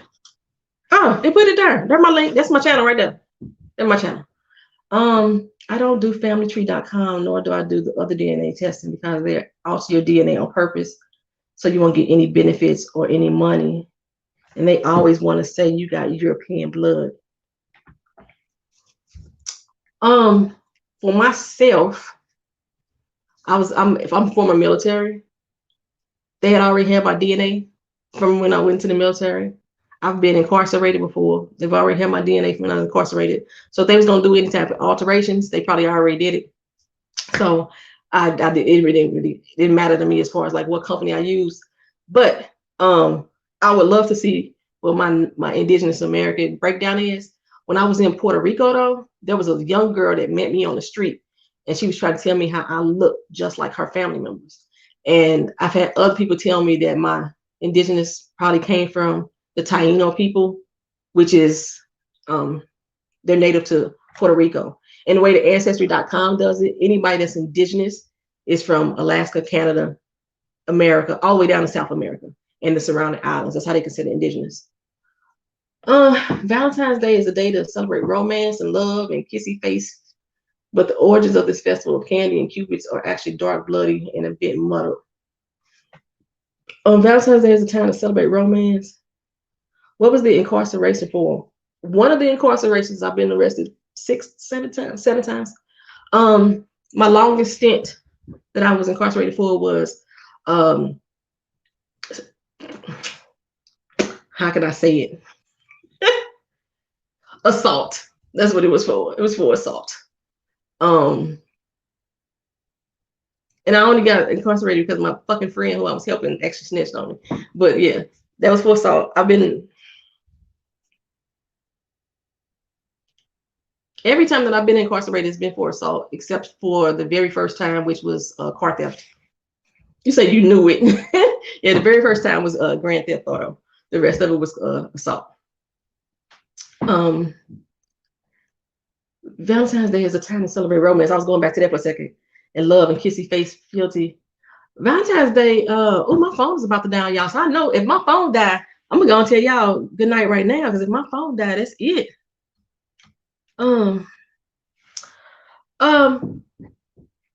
I need a hug. Hug myself every day. I love myself every day. I love me in a special way. Um, you say I need a hug. I get a hug every day. I hug my daughter every day. I hug my dog, my cat every day. Um, my mic is about to change on y'all. Hold on. Because my phone is about to die on y'all for real. And I got like 3% left on this phone, which is one reason why I didn't want to do this through my phone. I was trying to do my Mac. It won't let me do StreamYard through my Mac though. So for future reference, Miss Omega Courtney, if I'm on a Mac, you can't do it. See, I need a hug. I'm still laughing at that, but no, I hug myself every day. I hug myself every day. Do you have a preference PhD?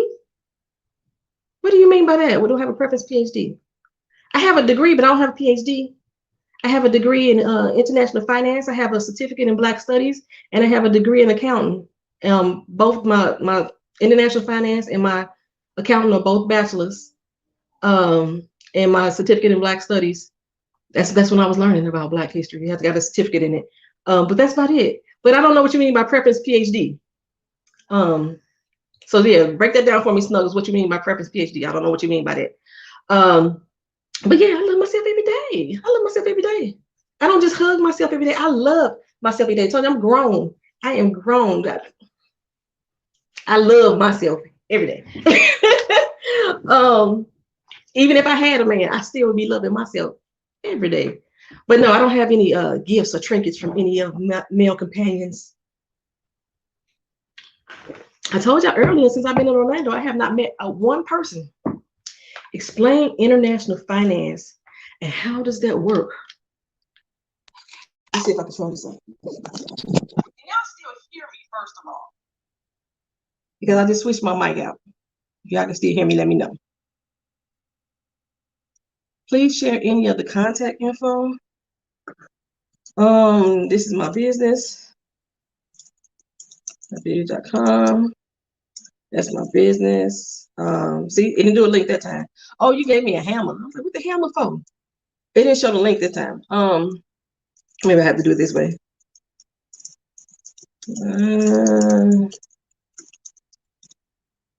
There we go, their link. What type of brothers do I like? Single ones? Black ones? Employed ones? I'm sick of the hustlers. I feel you. I support you in your endeavors, but I don't need you to be my man. I need somebody with at least in the same financial arena that I'm in. Okay, you still hear me. What else? Instagram and Twitter. At my Twisted Life. Insta and Twitter. That's it. I think that's all my handles. I think. Let's see. Like I said, I'm not taking contracts right now, but if you want to hit my editing company up,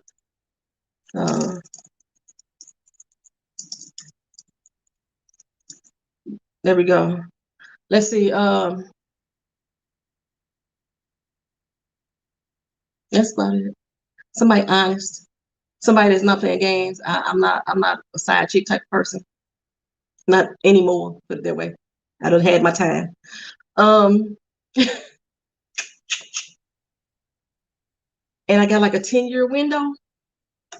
I prefer you not to be more than 10 years older than me. I mean, I prefer you not to be more than 3 years older than me and no younger than 7. Although I have gone outside of those arenas before, but yeah. Who have you picked in the past when it comes to men? I mean, who? You want me to get their names? I don't give no names. I don't kiss and tell. Has to make 6 figures. No, I ain't say 6 figures. They just have to be in the arena that I'm in. I don't make 6 figures yet. But I'm not somebody that's flipping burgers at McDonald's either. You know, you could be the manager at McDonald's. You could be the owner, independent owner. But yeah, you can't be flipping burgers for me no more. I you know I have back in the day I could roll up on a dude on the bus stop and still holler. I can't do that no more either. Mm-mm. Um, who have I picked when it comes to men? I I don't necessarily consider men to have a type for real. Personality wise, they different. I could like one thing in one person and hate it in another. So I don't really necessarily say I have a type. I don't do overweight guys. I'm sorry.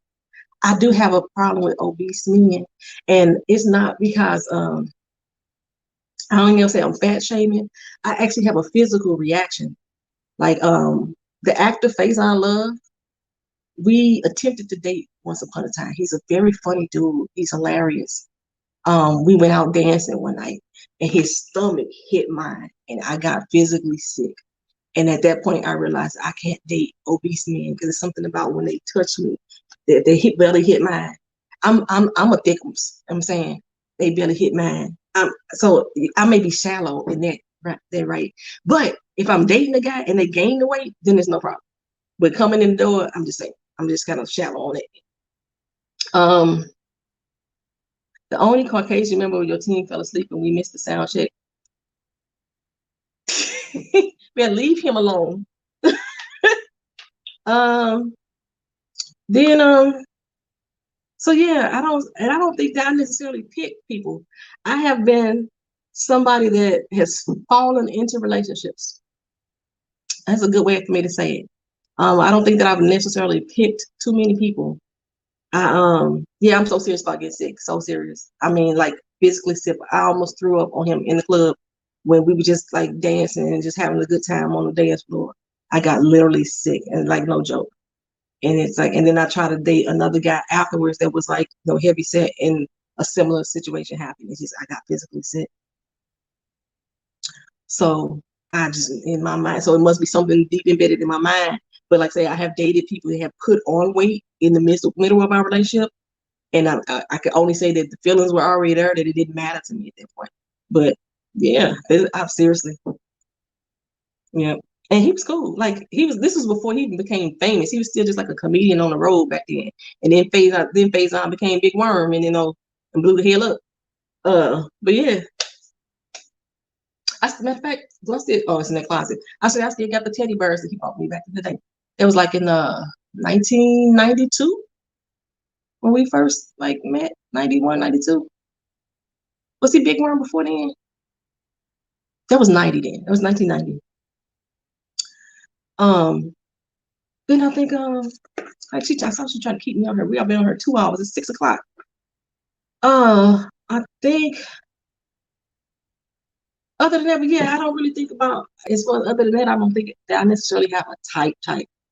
Um, because like I said, I could like one thing in one person that I don't like in the other. It's something more than just like physical build. That's the only physical hindrance I really had, except for guys that's my height. That's just a personal preference. I don't want to be looking at you eye to eye. I don't want to be looking down at you either. So you got to be at least, I'm 5 feet. You got to be at least 5'5" or higher. I don't want to be eye to eye with you. Feel like you're my son and be R. Kelly peeing on you. I don't want to do that now. So that's about it. That's about it. So there's no such thing as fat shaming. If you're overweight, it's not a good thing, and I agree with you. Everybody that's I'm gonna say thickums ain't don't have health issues. So I can't agree with that. There's a lot of people that have extra weight on them, and they could be poundage, they could be muscles, they could be fat, but they don't have any health concerns. So I can 100% agree with that. What did you tell them about your reason? I told him I'm a straight up person. I was like, I can't do it.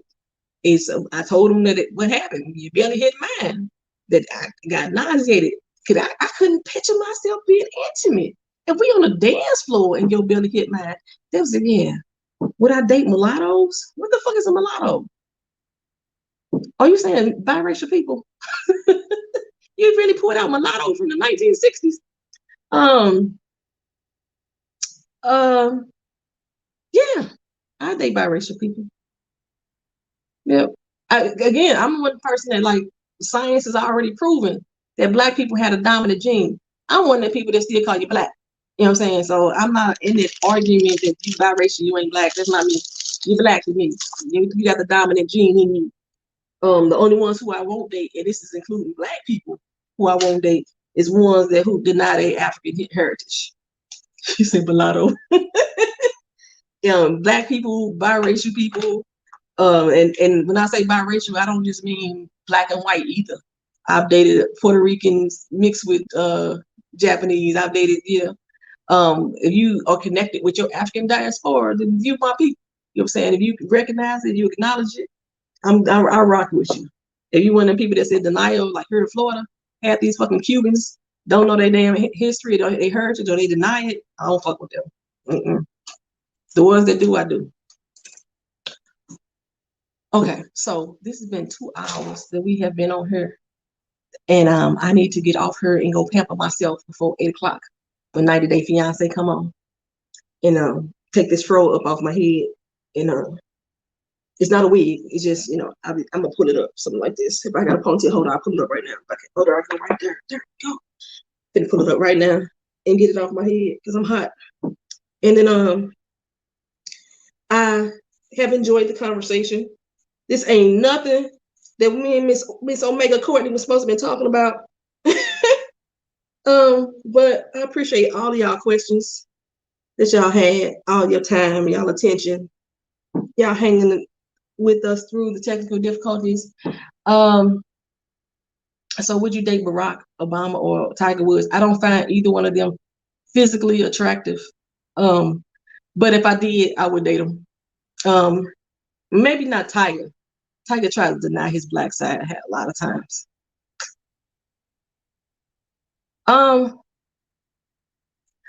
Again, Chef, like no shade. I'm not taking any type of contracts or anything for the books until July. My contracts are booked until then. And although I gave some advice here during this stream, I charge for consultation. No shade, no, just like it's business. That's just, yeah. I have I realize a lot of times that I start giving advice to people sometimes, and then I realize I done, they'll start tapping into what I do for a living. But you can still hit me up about it. Still hit me up about it, no problem.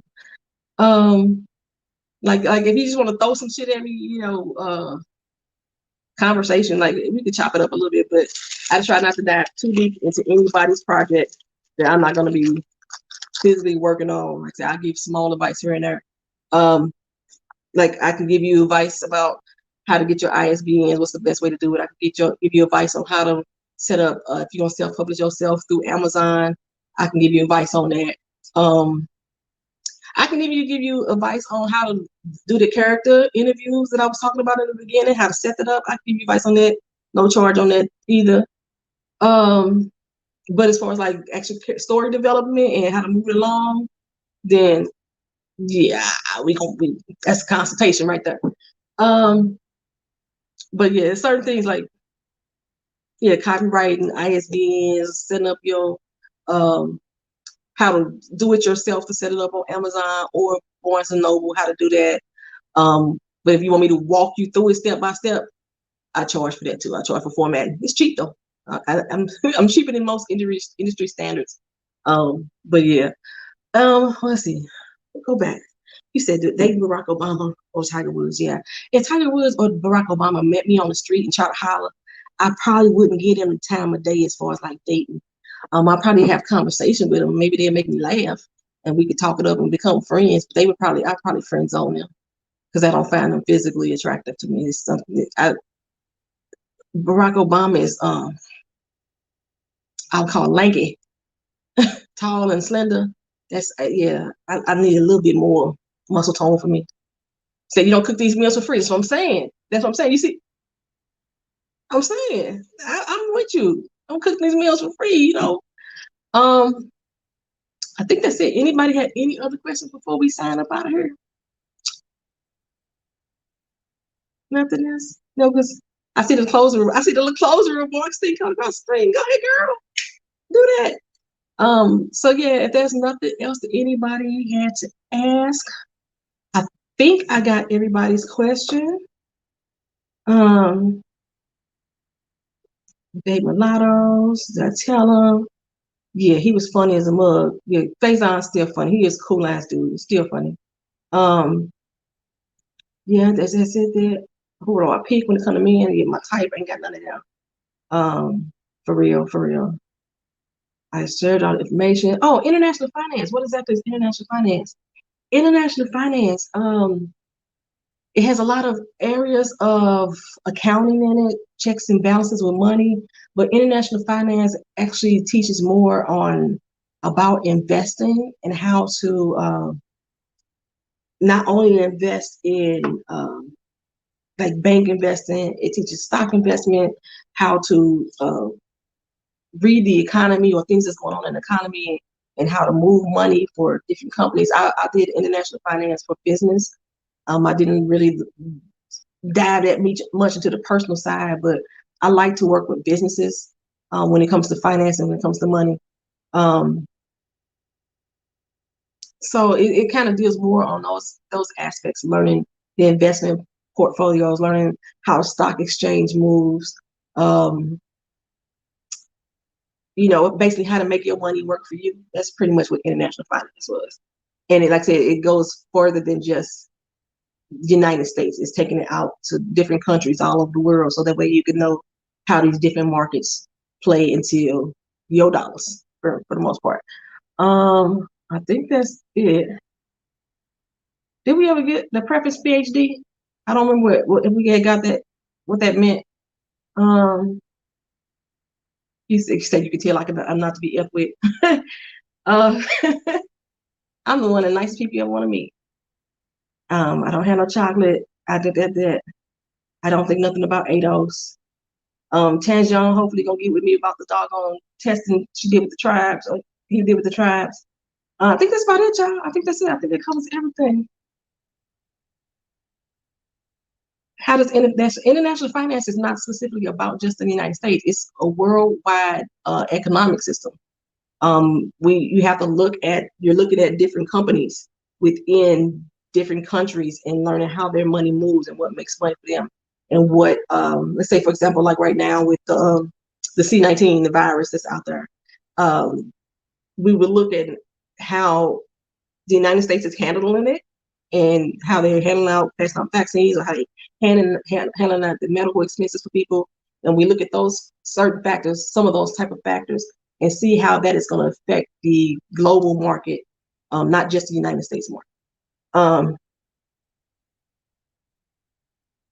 That's what I'm trying to get you to understand. It's not something specific to the United States. It can't be something specific because it is a global thing. So what happens in the United States is going to affect everywhere else in the world.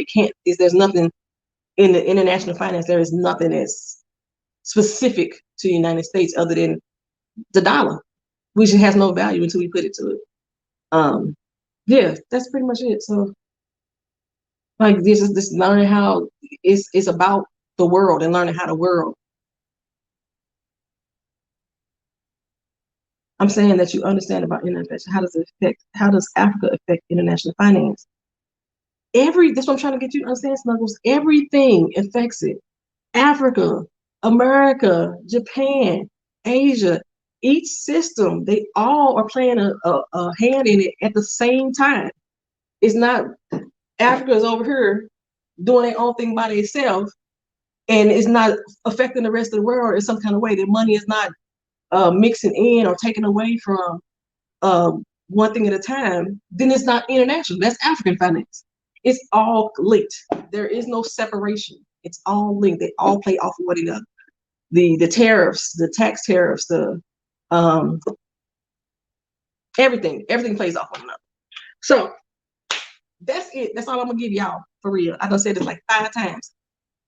So thank y'all for being here. Thank y'all for coming in. Thank you for Courtney for having me. Yeah, that's pretty much it. So I'm about to sign off. I guess y'all sign off too. I don't know if I'm supposed to sign off first because I don't know how this works. But I'm gonna sign off. And the way I'll do it on my own channel, I'm signing off at 5, 4, 3, 2, 1.